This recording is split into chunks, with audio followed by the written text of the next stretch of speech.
Morning, everyone. Good morning, Morning, Rabbi. Rabbi. We're learning from Mishnah's Pesachim, Perek Tes, chapter 9, Mishnah Beis, and Mishnah 2.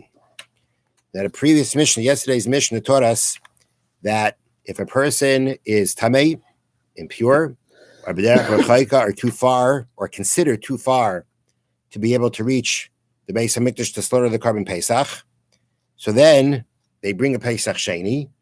If they intentionally did not bring the Pesach Sheni, there is no punishment of kares. That's the Torah says. But if a person was b'derech rechaika, too far away, or tamei, we derive from the psukim, we derive from the words of the Torah that if during Pesach he was exempt because of these things, and he doesn't bring a Pesach Sheni intentionally, there is no punishment of kares. While if the reason he didn't bring the Korban Pesach on Erev Pesach was because for some unintentional reason, he didn't realize today was the day to bring the Korban Pesach, or because something beyond his control kept him from coming. In those situations, he brings the Pesach Sheni in Iyar, and if he intentionally doesn't bring the Pesach Sheni, he will be punished with the punishment of kares for not bringing the Korban Pesach. So now, in Mishnah Beis, we have to qualify what exactly is the meaning, or we have to actually interpret what is exactly the meaning of derech rechaika. What does it mean too far away? So the Mishnah begins, Eizehi derech rechaika. What is considered being too far away, by which we say that if you were supposed to bring a Pesach Sheni and you intentionally didn't, that you would not be liable to the punishment of kares. Min hamodim v'lachutz uchamidas elachol ruach. There was a city called Modiim outside of Yerushalayim. Mm-hmm. So from Modiim and onwards is considered being a derech rechaika on a distant path, being too far away from being able to bring the Korban Pesach in time. So it's that measurement, uchamidas elachol ruach, and that measurement in all directions. Rabbi Akiva, these are the words of Rabbi Akiva. So how far was Yerushalayim from Modiim? And the answer is 15 mil. Mil is a distance. And according to the way they bring down here in current terms, depending on how you regard the length of a mil, this would range from 8.5 to almost 11 miles. That's 15 mil. Again, it depends on exactly how you convert a mil into current terms. But let's call it 8.5 to 11 miles. So if you're 8.5 to 11 miles from Yerushalayim, at that point you're considered too far. You're considered being on a distant path, distant trip, and it's considered too far to make it in time. And it's that area in all directions. Now, what is it about this amount of time? Why are you choosing 15 mil? Mm-hmm. So they explain. The Bartanur explains, and I'll read here from the bottom.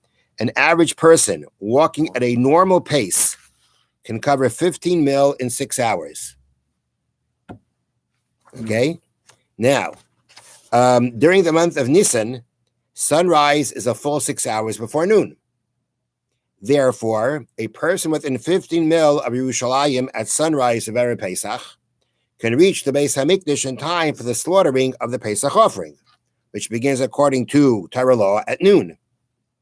Any farther away cannot reach there in time and is therefore considered to be on a distant road.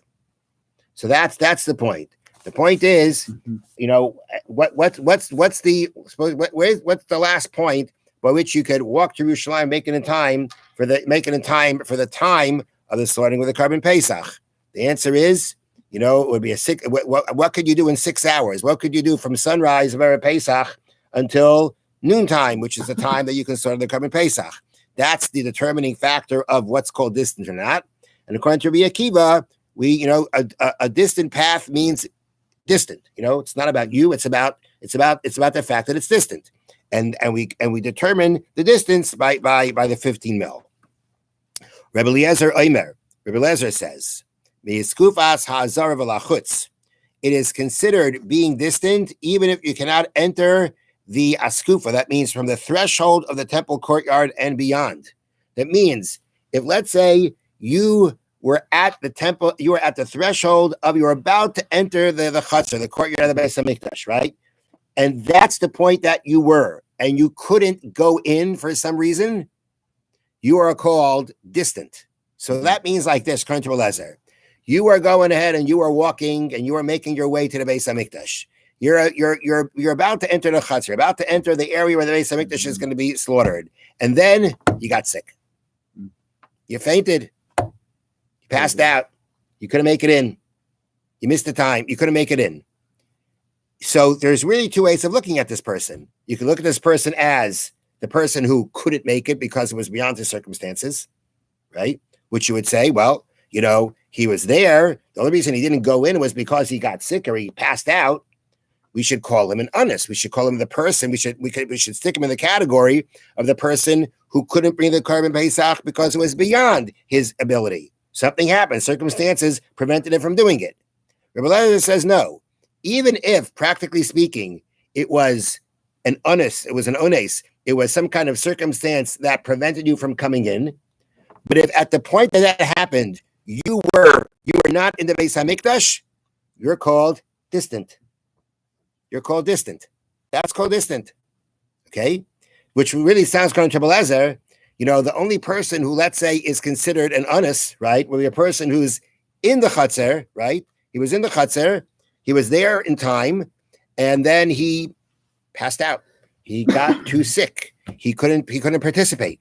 It seems like to me, because if we say that at this point you're called a distant if you got sick, then you could be 10 miles away also. You can see that's for sure. But the point is, according to him, that when according to Rebbe Lezer, would you be considered just? The whole discussion here is, are you considered distant? Which means if you don't bring the carbon pay, you don't bring your Pesach Sheni intentionally. If that's what you're considered, there's no punishment of kares. But if all you are is beyond, if all you are considered as an ones and it was beyond your control in not bringing the carbon Pesach, and then you don't bring the Pesach Sheni intentionally, you are subject to kares. So Rebbe Lezer says, if you were at the threshold of the Azara, when you weren't able to make it in anymore, that is called you are b'derech rechaika. That's called that you are far away. You know why you're far away? Because it's far away for you. It's not far away distance-wise, but for you it's far away. And therefore, if it's for you far away, at the end of the day, that's called far away. You have that exemption. So again, it would seem according to Rebbe Lezer, the only time you're not going to have that exemption is if you were in the chutzner, you were there, right? And then something else happened that didn't allow you to participate. You passed out, you got sick, you couldn't eat, so now you can't participate anymore. Okay, that would be considered an ones, not being too far away. Rabbi Kiva, on the other hand, who gave us an exact amount, doesn't work with a distant. The distance being, is it distant for you, but rather is it distant? And therefore, according to him, this person was at the threshold of the Azara, but couldn't make it in. He's not too far away, but he is an ones. It was beyond his control. He wasn't able to do it. So he's going to bring a Pesach Sheni. He's going to bring a carbon Pesach in the month of Iyar. But if he intentionally doesn't bring it, then he'll have the punishment of kares. Amar Rabbi Yosi said, Lefikach, therefore, Rabbi Yosi is coming to support Rebbe Lezer. Nakud al hey loymar. If you look in the Sefer Torah, look in the Torah scroll, when the Torah says b'derech rechaika, when a person is at a distant trip, the word rechoka is spelled resh, ches, kuf, hey. There is a dot over the hey. And a dot over a letter means to say that, as I explained it here, a dot over a word in the Torah limits the import of that word. And therefore, lefikach nakod al hey loymar, therefore there's a dot over the hey to say, loy b'pnei sherechoka v'adai. It's not like you're really distant. Torah says you're distant. You're too far away. The dot at the hey says, not that you're really distant, but rather it's distant from you, which means that even if we're talking about from the threshold and outwards, that could be considered distant. So the dot at the hey by rechaika means to limit, to say rechaika doesn't really mean distant. It means relatively distant. That means it's distant for you. And that would mean that even at the point of the threshold of the courtyard and outwards, that could be considered distant if it's at that point you were not able to enter and be there at the time for the slaughtering of the carbon Pesach. Have a wonderful day. Thank you, Rabbi. Thank you, Rabbi.